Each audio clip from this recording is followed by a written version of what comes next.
मुबारक हो, कल रात फिर से हमने पाकिस्तान को एशिया कप के फाइनल में हरा दिया और एक बार फिर से हमने साबित कर दिया कि अब इंडिया पाकिस्तान के क्रिकेट की कोई राइवलरी नहीं है। यह मुकाबला थोड़ा सा रोमांचक ज़रूर हुआ, लेकिन एंड में हमने यह बैटल बहुत ही आसानी से जीत लिया। मुकाबला शुरू होते ही ऐसा लग रहा था कि ये वन साइड जाएगा, पाकिस्तान की तरफ जाएगा।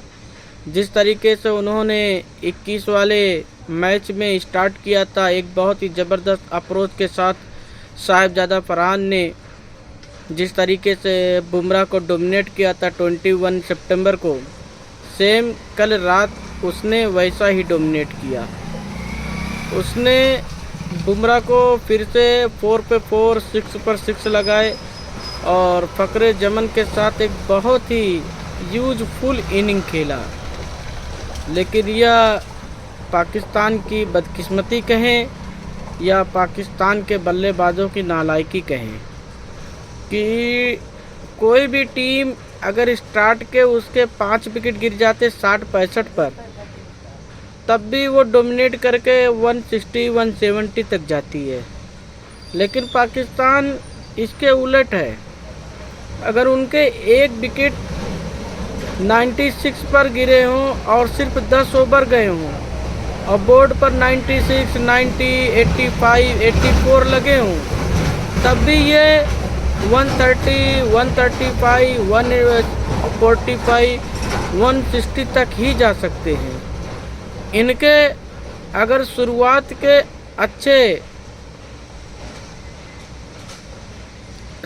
की अच्छी बैटिंग ना की हो टॉप क्रम के, तब इनका मिडिल ऑर्डर, लोअर ऑर्डर बहुत अच्छी बैटिंग करता है। और अगर गलती से शुरुआत के बैट्समैन ने अच्छा कर दिया तो इनके मिडिल ऑर्डर, लोअर ऑर्डर पूरी तरीके से फ्लॉप होते हैं। इनकी थिंकिंग, इनकी मेंटली, इनकी प्रिपरेशन कुछ समझ में नहीं आता, ये क्या कर जाएंगे या क्या कर देंगे या इनका क्या आज हो जाएगा। पहले 10 ओवर में 84 रन, एक विकेट गिरी थी 84 पर। उसके बाद हम लोग को ऐसा लगा कि यह स्कोर आज 180 तक तो जाएगा ही, कितना भी बुरा खेल ले। लेकिन जैसे ही साहिबजादा फरहान आउट हुआ, बहुत ही ज़बरदस्त 50 लगाया।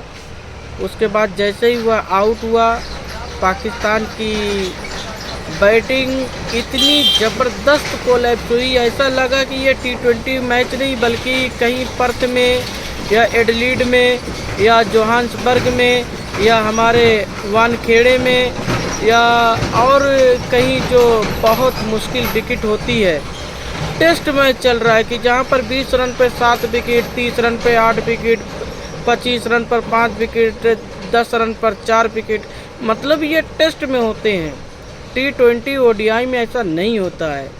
लेकिन यह पाकिस्तान की नालायकी है, पाकिस्तान के नाकारा बल्लेबाजों की ही काबिलियत है कि वह 33 रन में T20 में 86 पर 1 होने के बाद 130 तक नहीं जाने की पोजीशन में रहे और 147 तक पहुंचते ऑल आउट हो गए। यह मैच बहुत अच्छा बनता अगर 160-170 बनता। मतलब क्रिकेट में आस पास कुछ होता नहीं है, जो हो जाता है वही टारगेट होता है। आप घर पर सोचते रहेंगे ऐसा किया होता, वो ऐसा किया होता, ऐसा होता, वैसा होता, स्ट्रेटजी घर पर बनाते रहिए, बट उससे क्रिकेट का कुछ लेना देना नहीं है। जो हो गया वही सत्य है और वही अटल है। साहिबजादा फरहान की बेहतरीन इनिंग पर बाकी के 9 बल्लेबाजों ने बाल्टी भर भर कर पानी फेरा कि तू अच्छा खेल, तेरा पर्सनल माइलस्टोन है, हम उसको गलत साबित करके रहेंगे। और ज़बरदस्त कमबैक किया वहाँ पर इंडिया की बॉलिंग ने, स्पेशली कुलदीप यादव ने। पहले 2 ओवर में 22 या 24 रन दिया था, लेकिन बाद के 2 ओवरों में बहुत ही ज़बरदस्त उसने वापसी कराई और 4 विकेट ले लिया। उसके बाद शिवम दुबे ने भी अच्छी गेंदबाजी की, वरुण चक्रवर्ती ने भी बहुत अच्छी बॉलिंग किया। एंड में बुमराह ने भी ज़बरदस्त आखिरी के 2 ओवर डाल दिया। और जबकि हार्दिक पांड्या नहीं था, ये बहुत बड़ा सेटबैक था इंडिया के लिए अचानक कि हार्दिक पांड्या नहीं है, और एक झटका ज़रूर लगा था ये जानकर। बट कहते हैं ना, हमारी टीम डिजर्वल नहीं है, अब एक प्लेयर पर डिजर्वल नहीं है। ऐसा लग रहा था कि मतलब हमारी टीम सचिन के बाद सचिन के बगैर नहीं जाएगी, लेकिन उसको कोहली बहुत आसानी से ले गया। कोहली के बाद शुभमन गिल ले जा रहा है। मतलब यहाँ हर खिलाड़ी प्रिपेयर होकर आता है और डिफ़िकल्ट टाइम में अपना बेस्ट कर जाता है। मैं बहुत प्राउड फील होता हूँ अपनी इंडियन बॉलिंग लाइनअप पर, अपनी टीम पर बहुत ही प्राउड फील होता है इस टीम पर कि यह हमारी टीम पास्ट को नहीं देखती है। हमारी टीम, हमारी मैनेजमेंट प्रेजेंट को बहुत अच्छा प्रिपेयर करती है और फ्यूचर के लिए सिक्योर करती है। जो स्कोर 180 दिख रहा था उसको 147 पर ही रोक दिया। जवाब में 147 के, जैसा कि हम एक्सपेक्ट कर रहे थे कि जो पूरे टूर्नामेंट में सबसे अच्छा सभी बॉलरों को डोमिनेट किया वह अभिषेक शर्मा ज़बरदस्त हिटिंग करेगा और यह मैच 10-12 ओवरों में फिनिश करेगा।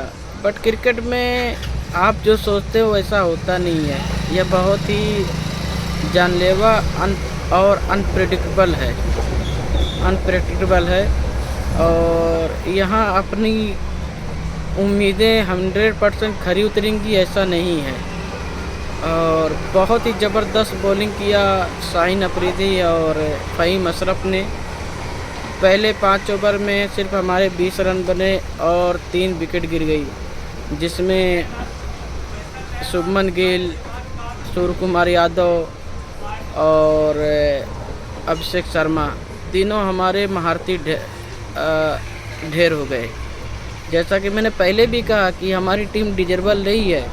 एक वक्त में ऐसा लगा कि आज विराट कोहली को मिस करेंगे हम लोग, बट बहुत ही ज़बरदस्त थिंकिंग के साथ, ज़बरदस्त मेंटेनरी के साथ तिलक वर्मा ने सिंगल डबल करके गेम को आगे बढ़ाया और जहां ज़रूरत रही 6 मारने की 6 मारा, 4 मारने की 4 मारा।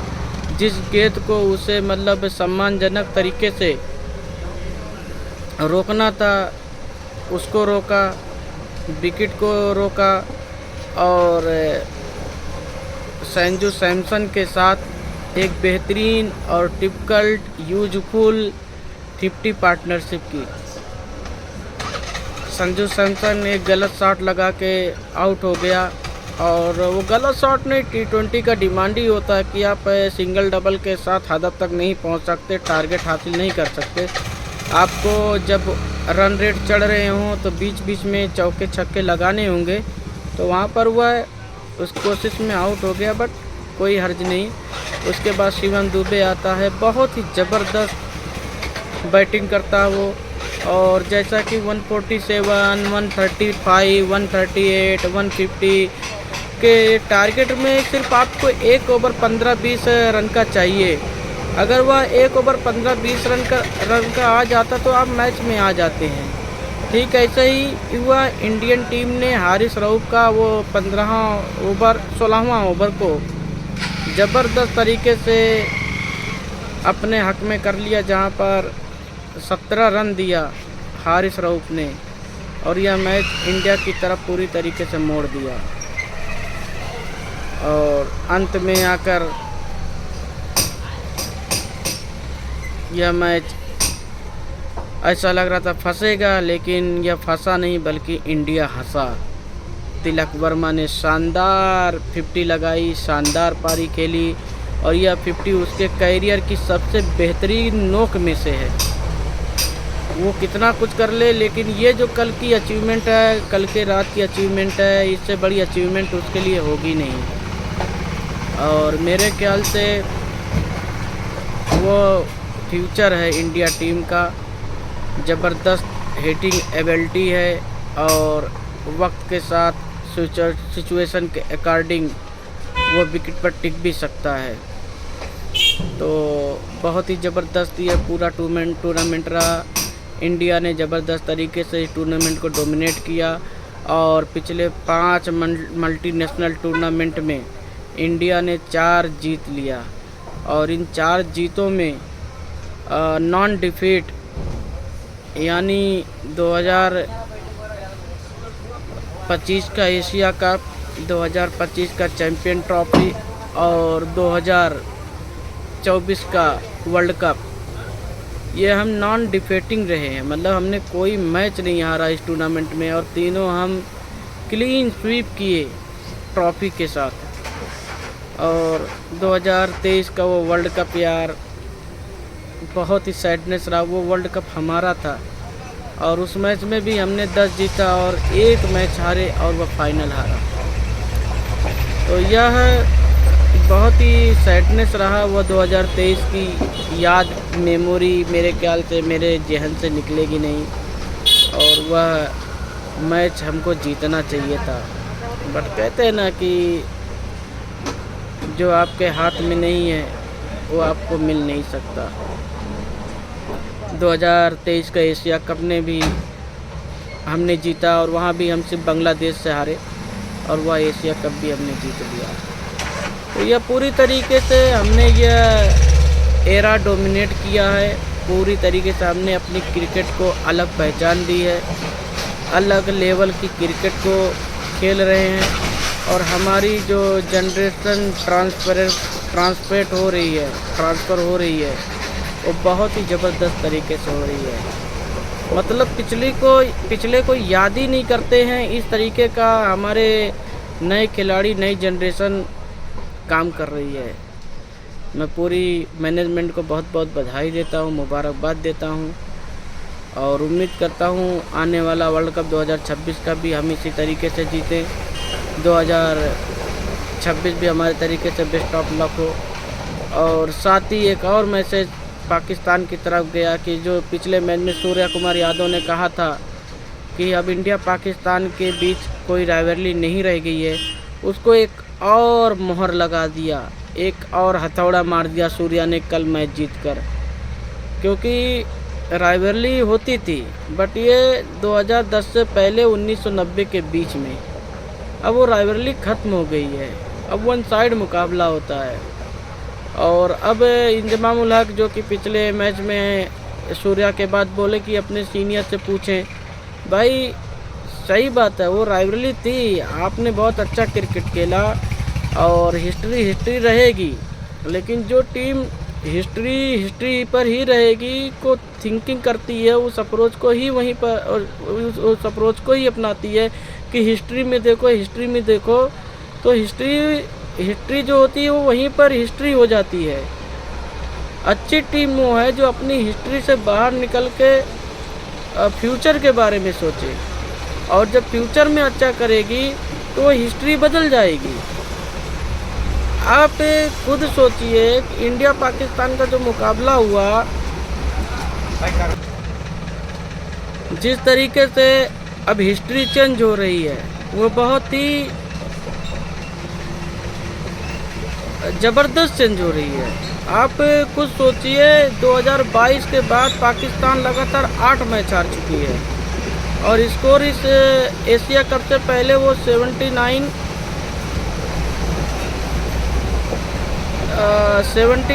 और 88 था, अब 82 और 88 हो गया है आई थिंक ओवरऑल में। तो धीरे धीरे जो दायरा बीच में 40-50 मैच का था 2010 के आसपास, वो दायरा धीरे धीरे सिमट रहा है। 2010 के बाद इंडिया पाकिस्तान के दरमियान 31 मैच हुए हैं जिसमें इंडिया 24 जीती है और 6 मैच पाकिस्तान जीती है और 1 मैच जो है वो हुआ नहीं है, जो 2023 का एशिया कप का था, बारिश की वजह से रद्द हुआ था। तो यह हिस्ट्री धीरे धीरे सिमट रही है। पाकिस्तान को अब उस हिस्ट्री से बाहर आना चाहिए और वो भूल जाएं कि 90s में क्या हुआ था, शारजा में क्या हुआ था, एडवेस्टन में क्या हुआ था, एडिलेड में क्या हुआ था, वो भूल जाएं और अपनी नई जनरेशन को प्रिपेयर करें। और सिर्फ इंडिया के आगे ही नहीं, उन्हें सबसे ज़्यादा चैलेंज तो अफ़गानिस्तान, जिम्बाब्वे, श्रीलंका से मिल रहे हैं। इंडिया तो कभी कभार मिलती है इनसे, आज के दौर में मल्टीनेशनल टूर्नामेंट में मिलती है, लेकिन ये सीरीज़ में मिलते हैं और ये कहीं ना कहीं उनको हरा देते हैं। तो पाकिस्तान की क्रिकेट को अनफॉर्चुनेटली कहना पड़ रहा कि अब हमारे मुकाबले में नहीं है और उन्हें चाहिए कि अपनी स्ट्रेटजी चेंज करें। और फिर से कह रहा हूँ, अपनी हिस्ट्री को हिस्ट्री रहने दें। फ्यूचर में कैसे खेलना है, किस तरीके का अप्रोच लाना है, उस तरीके का प्लान बनाएं। वापस बाबर आजम को लेकर आएँ, रिजवान को as a wicket keeper promote करें 5वें 6वें नंबर पे, फ़खरे जमन और साहबजादा फरहान से ओपनिंग करवावें, बाबर वन डाउन आवें। उनकी बॉलिंग में कोई मिस्टेक नहीं है, उनकी बॉलिंग में कोई परेशानी नहीं। उनकी बॉलिंग पहले भी बहुत अच्छी थी, आज भी अच्छी है। और जैसा कि हम उम्मीद कर रहे थे, इंडिया ये फाइनल जीतेगी, फिर से चैम्पियन बनेगी, वैसे हुआ। हमारी टीम चैम्पियन थी, चैम्पियन है, इंशाल्लाह फिर चैम्पियन रहेगी। कोई मुकाबला नहीं है, कोई टक्कर में नहीं है, कोई हमसे आगे नहीं है। थैंक यू, बहुत बहुत शुक्रिया, धन्यवाद मुझे सुनने के लिए। और ये वीडियो थोड़ी सी लंबी है क्योंकि ये यूट्यूब से डायरेक्ट ही बना रहा हूँ। पहली बार मेरे ख्याल से 16-17 मिनट की वीडियो है, आप लोग ज़रूर पूरा सुनें। Thank you.